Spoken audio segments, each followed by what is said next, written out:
I just arrived from America. What happened in Karur, Tamil Nadu is unbelievable.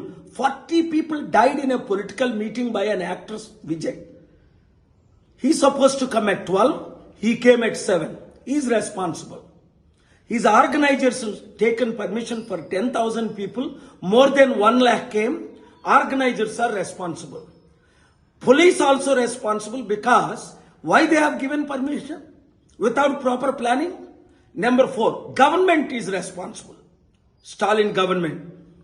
And people are also responsible. Fools. How do you bring children to see an actor? This is very sad situation. In Hyderabad, they gave permission, the court, only for 1,000 people, where 50,000 people can gather on May 24th for our peace meeting. I pray for these families and victims and extend my condolences. ఈ రోజు కరూర్ తమిళనాడులో జరిగిన సంఘటన చాలా విచారం. అసలు విజయ్ అనే actor meeting పెట్టాడట. 40 మంది చనిపోయారు, ఇంకా అనేక మంది చనిపోతున్నారు. 12 గంటలకు రావాల్సింది ఆయన 7 గంటలకు రావడం ఏంటి? పోలీసులు 10,000 మందికి పర్మిషన్ ఇస్తే అక్కడ 1,00,000 మంది రావడం ఏంటి? బందోబస్తు ఎందుకు చేయలేకపోయారు? ఆర్గనైజ్ చేయనప్పుడు పర్మిషన్ ఇవ్వకూడదు కదా? స్టాలిన్ గవర్నమెంట్ దీనికి ఎలా పర్మిషన్స్ ఇస్తుంది?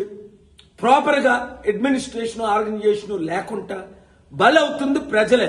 కుటుంబాలు కూడా మూర్ఖులే. తల్లిదండ్రుల మీద కూడా కేసు పెట్టాలి. చిన్నపిల్లల్ని తీసుకొని పొలిటికల్ మీటింగ్లకు వెళ్ళడం ఏంటి? శాసనసభలకు వెళ్ళినట్టు.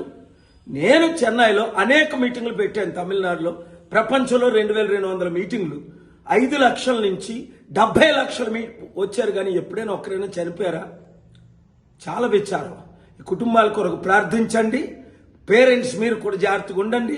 ఇలాంటి మన ఆంధ్రాలో, తెలంగాణలో, దేశమంతా జరుగుతున్న గవర్నమెంట్ పట్టించుకోవటం లేదు. పొలిటిసైజ్ చేస్తున్నారు. వీళ్ళకి కావాల్సిందంతా పొలిటికల్ బెనిఫిట్.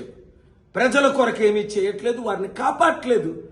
చట్ట విరుద్ధమైన పనులు చేస్తున్న వాళ్ళ మీద మనం చర్యలు తీసుకుందాం, కేసులు వేద్దాం, న్యాయం చేద్దాం. Thank you very much. ఆ కుటుంబాల కొరకు ప్రార్థించండి.